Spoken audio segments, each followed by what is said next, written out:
এই কুয়া নিয়ে কত গল্প শুনেছি আগে নাকি এখানে এক রাজার কন্যা এসে গোসল করত। কালের বিবর্তনে এখন আমাদের ঠাঁই হয়েছে এখানে, কিন্তু এত বড় ঘন্টাটার কাজ কি সেটাই আজ অব্দি বুঝলাম না আমি। কি রে দিদি ভাই, তুই একা একা এই কুয়ার ধারে কি করছিস? আমি এসেছিলাম তোমাকেই খুঁজতে। কোথায় গিয়েছিলে তুমি সকাল সকাল? এই একটু গাঁয়ের দিকে গিয়েছিলাম রে দিদি ভাই, কটা চাল কিনে নিয়ে এলাম। রাত নেমে গেলে তো এই জঙ্গলের রূপ পরিবর্তন হয়, তাই দিনের আলো থাকতেই সব কাজ মিটিয়ে নিলাম।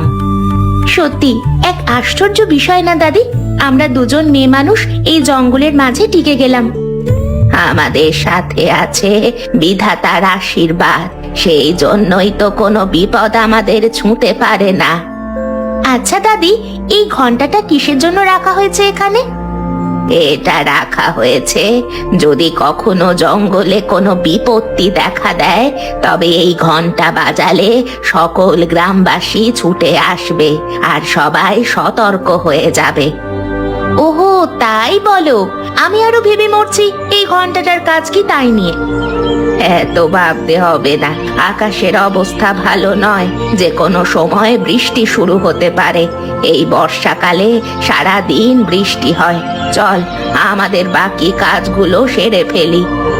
হ্যাঁ হ্যাঁ, তাই চলো।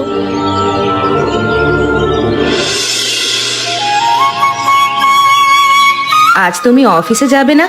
কোনো তাড়া দেখছি না যে তোমার অফিসে যাওয়ার জন্য। আজ আর অফিসে যাব না, এই ঠান্ডা ঠান্ডা আবহাওয়ায় অফিস যেতে ভালো লাগছে না। আর তাছাড়া এই বছরে সব ছুটি জমে আছে, তাই ভাবছি আজ মোহিনী গ্রামে ঘুরতে যাব। মোহিনী গ্রাম? সেটা আবার কোথায়? আছে এক গ্রাম, বড় এক বন, তার নাম মায়াবন। সেই বন পাড়ি দিলেই মোহিনী গ্রাম পড়বে। ছবির মতো সুন্দর সেই গ্রাম। পাহাড়ের কোল ঘেঁষা গ্রামটা এই বর্ষায় অপরূপ হয়ে ওঠে। ইট পাথরের এই শহরে বড্ড একঘেয়ে লাগছে, তাই ভাবলাম সবাইকে নিয়ে একটু ঘুরে আসি। হ্যাঁ, আজই যাবো বাবা। তোমার প্রয়োজনীয় জিনিসপত্র ব্যাগ সব গুছিয়ে নাও দেখি। ঠিক আছে। এমনিতেই বনের মাঝখানে থাকি আমি আর আমার দাদি, এর মধ্যে আবার এই বর্ষার সময় এলে সারাদিন ঘরে থাকতে হয়, একটু বাইরে বেরোবার উপায় পর্যন্ত নেই। কি রে দিদি ভাই, আকাশের দিকে চেয়ে একা একা কি বলছিস রে?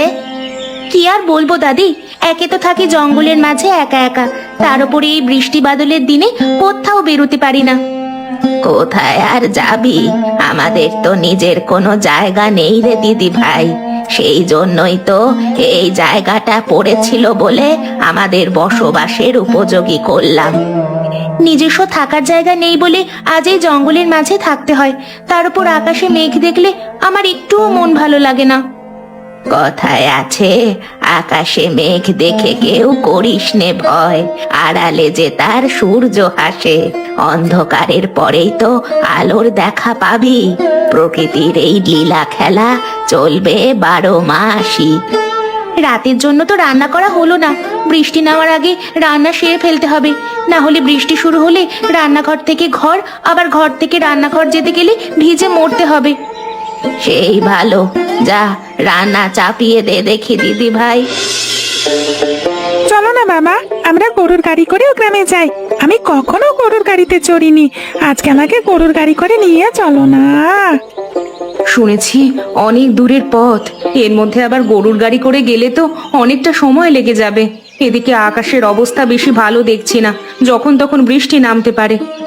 ও বাবা, বাবা চলো না গরুর গাড়িতে করে যাই। ঠিক আছে বাবা, আমার সোনা বাবা, আমার সোনা বাবা আমার কাছে আবদার করেছে, আর আমি কি তা না রেখে থাকতে পারি বাবা? এই গরুর গাড়ি, এদিকে এসো তো। মোহিনী গায়ে যাবে নাকি? বেশ, চলো তবে। এসো এসো, সবাই গরুর গাড়িতে উঠে বসো। আয় বাবা আয়। আমি বাড়ি ফিরে আমার সব বন্ধুদেরকে বলবো আমি গরুর গাড়িতে করে ঘুরেছি। ঠিক আছে বাবা, বলিস। আচ্ছা, এই লোকগুলোকে আমার কেমন যেন লাগছে। তাড়াতাড়ি গাড়িতে চড়ে বস বাবা। হ্যাঁ হ্যাঁ চলো। এই নে বাবা, যেতে যেতে বাদাম আর চানাচুর ভাজা খা। আবহাওয়া দেখে তো মনে হচ্ছে বৃষ্টি নামলো বলে। আমারও তাই মনে হচ্ছে, বৃষ্টি নামলে আমরা মোহিনী গ্রামে পৌঁছাতে পারবো তো মা? জানি না রে বাবা, সামনেই তো আবার বিশাল বড় মায়া বন। এই বন পার হলে তবেই না সেই গ্রাম। আমার কেমন যেন অস্বস্তি হচ্ছে। এই যা, ঠিক যা ভেবেছিলাম তাই হলো। এখন এই মাটির রাস্তায় বৃষ্টি হলে গরুর গাড়ি চলবে কি করে কে জানে। বৃষ্টি দেখতে তো ভালোই লাগছে আমার মা। গরুর গাড়িতে করে বৃষ্টি দেখতে দেখতে বন পার হয়ে গ্রামে যাব। কি গো, গাড়ি যে থেমে গেল, কি হলো কি? সবাইকে নামতে হবে। এই বৃষ্টি দিয়ে গাড়ি আর সামনে এগোবে না। তাছাড়া রাস্তায় কাদা হবার কারণে গাড়ি নিয়ে আর সামনে যাওয়া সম্ভব হবে না। সে কি, এখন এই বৃষ্টি মাথায় আমরা যাব কোথায়? তবে গাড়িতে বসে একটু অপেক্ষা করে দেখি, বৃষ্টি থামলে আমরা নিজেরাই পায়ে হেঁটে বন পার হব। না, এই বর্ষার সময় কেন যে গ্রামে আসার ভূত চাপলো তোমাদের মাথায় কে জানে। বৃষ্টির দিকে চেয়ে আর মনে কি ভাবছো দাদিজি? না রে দিদি ভাই, তেমন কিছু ভাবছি না। এই বৃষ্টি দেখলেই আমার পুরনো সব স্মৃতি মনে পড়ে যায়। কিসের স্মৃতি দাদিজি? এমনই এক বর্ষার দিনে আমি বারান্দায় বসেছিলাম, পাশেই তোর মা তোকে কোলে নিয়ে ঘুম পাড়াচ্ছিল।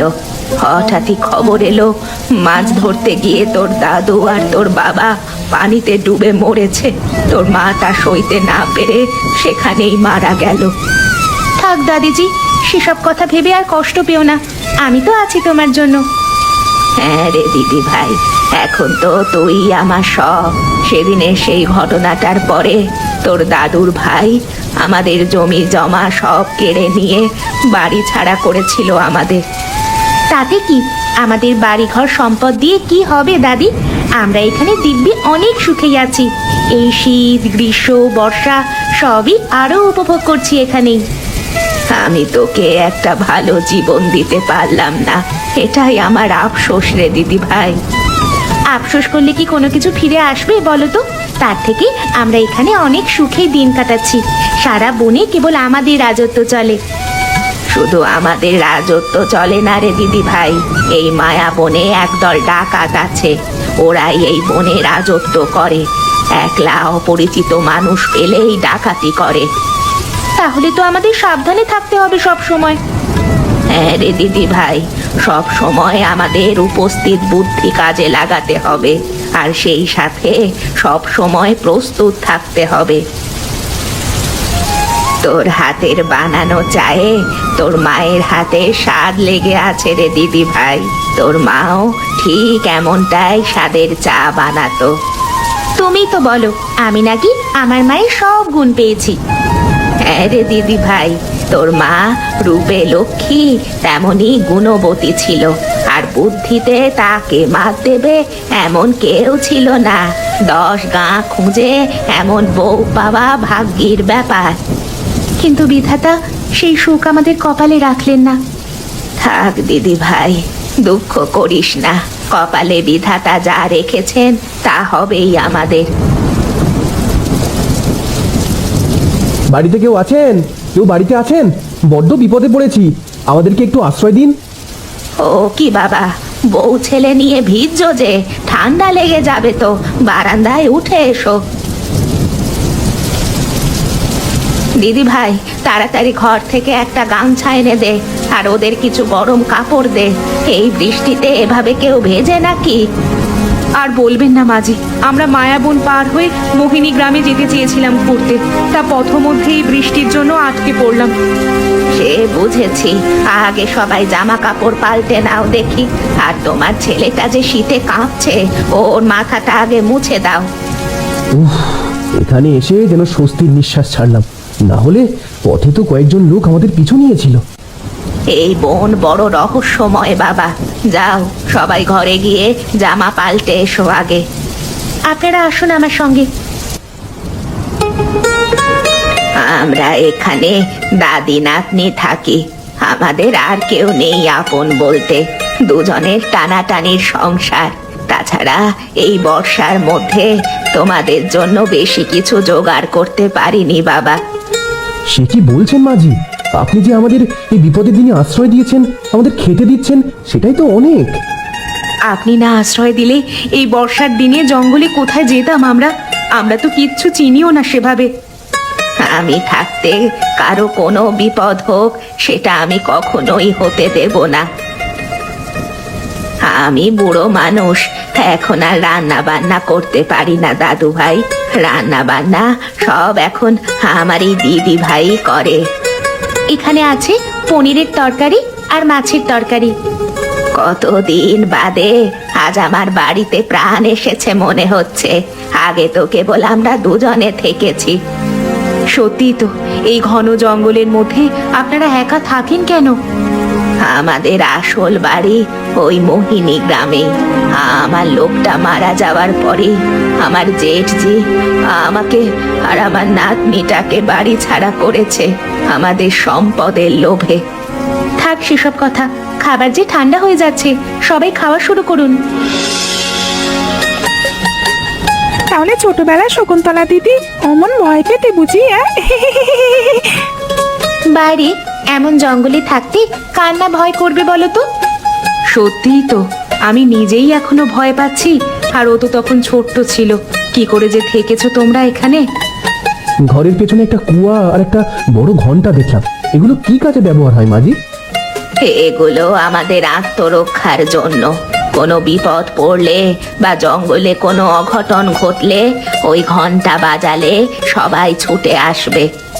বাহ, বেশ ভালো বুদ্ধি তো।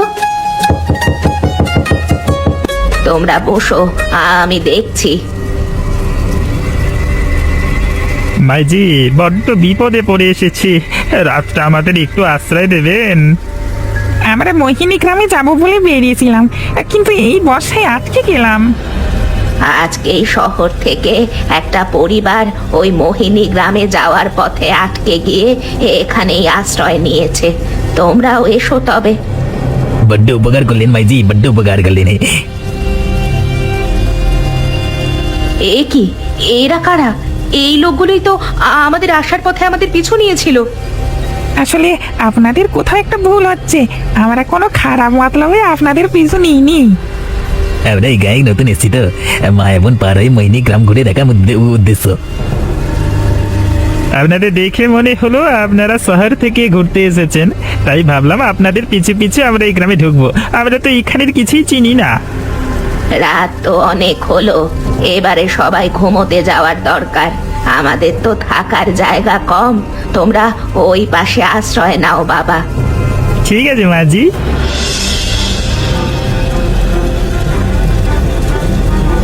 কি হলো? কিসের এত শব্দ? এ কি, ওদের এভাবে বেঁধে রেখেছো কেন? কে কে তোমরা?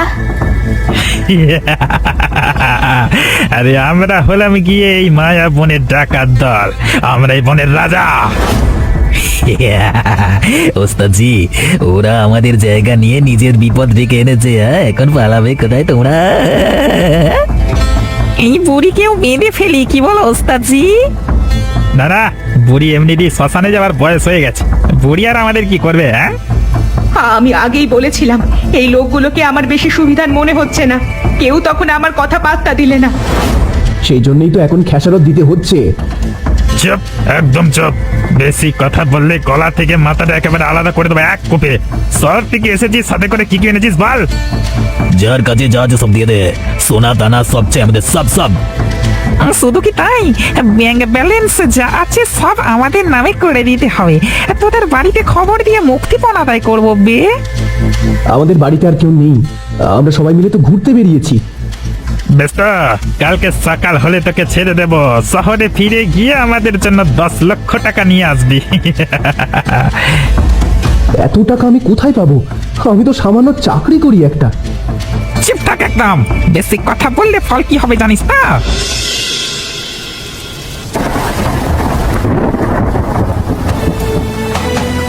ওরে শয়তানের দল, ছেলেটাকে এইভাবে মারিস না, ছেড়ে দে ওকে, না হলে কিন্তু তোদের কপালে খুব বিপদ আছে। ওকে ওকে ছেড়ে দিন আপনারা, আমরা সব দিয়ে দেব। আমাদের কাছে যা যা আছে সব দিয়ে দেব। চুপ থাক একদম, তোদের কাছে কি এমন আছে? আর তোর স্বামীকে বল শহরে গিয়ে টাকা জোগাড় করে আনতে। আমার বউ বাচ্চা রেখে আমি কোথাও যাব না। বেশ, যাবি না তবে? তোমরা আমার বাবাকে ছেড়ে দাও। ও বাবা, তোমার কি হলো? ওগো ওগো, তোমার কি হলো? তবে রে শয়তানের দল, ভালোই ভালোই বলছি, আমার দাদিজির সঙ্গে খারাপ আচরণ করলে কিন্তু এর ফল ভালো হবে না। আমরা খারাপ হলে এর ফল কি হতে পারে ভেবে দেখেছিস মেয়ে?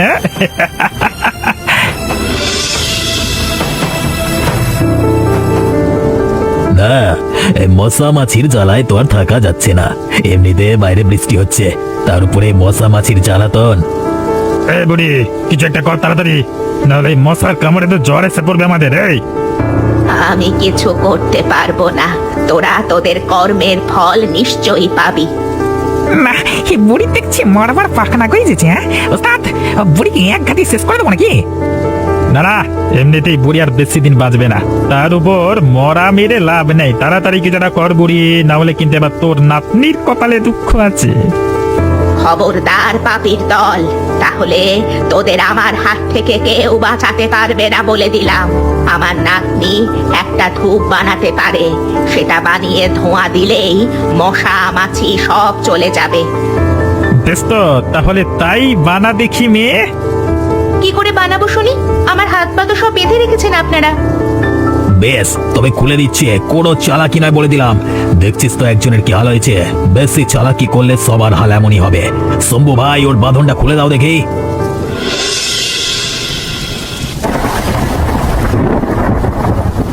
ওগো ওগো, তুমি ঠিক আছো তো?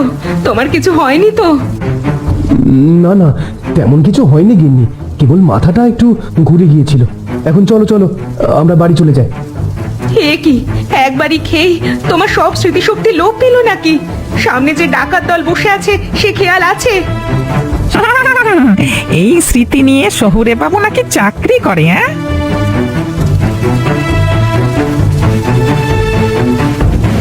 ওই, এটা থেকে ধোঁয়া বেরোচ্ছে না তো? এটা কি বানিয়ে এনেছিস তুই মেয়ে? হ্যাঁ, এক্ষুনি ধোঁয়া বের হবে, সবাই এটার কাছে এগিয়ে আসুন। একে একে সবার কাছে গিয়ে ধোঁয়া দিতে পারবো না আমি। দেখ মেয়ে, তোর মতি গতি কিন্তু আমার ভালো লাগছে না। কোনো চালাকি না। বেশ, তবে মশা মাছি তাড়ানোর দরকার নেই। না, একটু এগিয়ে গেলে ক্ষতি কি? চলো সবাই একটু এগিয়ে যাই থালার দিকে, চলো। মাগো, আমার চোখ গেল, আমার মুখ গেল, শয়তান মেয়ে, আজকে তোর একদিন কি আমার একদিন হয়েছে রে। চোখে দেখলে তবে না আমাকে ধরবে। দাদিজি, সবার বাঁধন খুলে দাও। ওস্তাদজি, আমি যা চোখে দেখতে পাচ্ছি না। জ্বালা করছে, জ্বালা করছে, জ্বালা করছে। আমি আর পাঁচজন দিকে দেখতে পারবো না। চুপ থাক, আমরা এমনিতেই চোখে দেখতে পাচ্ছি না, আর ওপরে আছে বাসন দিকে নিয়ে। চুপ থাক, চুপ থাক। মার দিদি ভাই, মার মার, অনেকবার বেড়েছিল ওরা। আমার বাড়ি এসেছে কিনা ডাকাতি করতে, বোঝ বোঝ এবার খেলা। মাগো, বাবা গো, গেলাম গো। আমাদের ছেলেদের বুড়ি, আমি একবার যদি চোখে দেখতে পাই না, তবে তো হল বিহাল করবো, প্রচুর কথা করবো। চোখে দেখলে তবে না আমাদের ধরবি। আমি তো দেখতে পাচ্ছি একটু একটু। এবারে পালাবি কোথায় তোরা? কেউ ভয় পাবে না, আমার সাথে সাথে এসো, ওরা আর আমাদের ধরতে পারবে না। একটাও যেন পালাতে না পারে, সব কটাকে ধর, আজকে ওদের শেষ দিন। ব্যাপার ভাবিজি, আজকে হঠাৎ এত বছর পরে ঘন্টা বাজালে কেন? কি ব্যাপার দাদি, এই লোকটা তোমাকে ভাবিজি বলছে কেন? এই লোকটাই সেই পাপী যে আমাদের সব কেড়ে নিয়েছে দিদি ভাই। সে কথা বলে আমাকে পাপের ভাগীদার করো না ভাবিজি। আমি তো তোমাদের ফিরিয়ে নিতে এসেছিলাম। তুমি তো তোমার জেদে আর ফিরে গেলে না। তোমার চিন্তায় সাবিত্রী মারা গেছে। কি, ছোট মারা গেছে? হ্যাঁ ভাবিজি, বিধাতা আমাকে তোমাদের সাথে করা অন্যায়ের শাস্তি দিয়েছে। এবারে ফিরে চলো বাড়িতে। কিন্তু এই ডাকাতদের কি করবে? এত বছর পরে এই ডাকাতগুলো ধরা পড়লো, তবে এজন্যই বুঝি ঘন্টা বাজিয়েছিলে? হ্যাঁ, ওর বাবা তো সেই কখন থানায় গেল পুলিশ ডাকতে, এখনো তো এলো না। সে আসবে কি করে? যাবার পথে অজ্ঞান হয়ে পড়েছিল। আমার লোকেরা তাকে হাসপাতালে নিয়ে গেছে। এই লোকটাকে নিয়ে আর পারি না, কি যে করে না। বলেছিলাম না, আমাদের সাথে এমন করার ফল তোরা হাড়ে হাড়ে টের পাবি। মেয়ে মানুষ পেয়ে ভেবেছিস পার পেয়ে যাবি? আমাদের ঠাকুমা নাতনির বর্ষার দিনেও গায়ে জোর না থাকলেও মনে বল ঠিকই আছে। দাদিজি ও নাতনি মিলে এই বর্ষার দিনে ডাকাত মুক্ত করলো এই মায়া বনে। এখন থেকে সবাই নিরাপদে এই বনে ঘুরতে পারবে।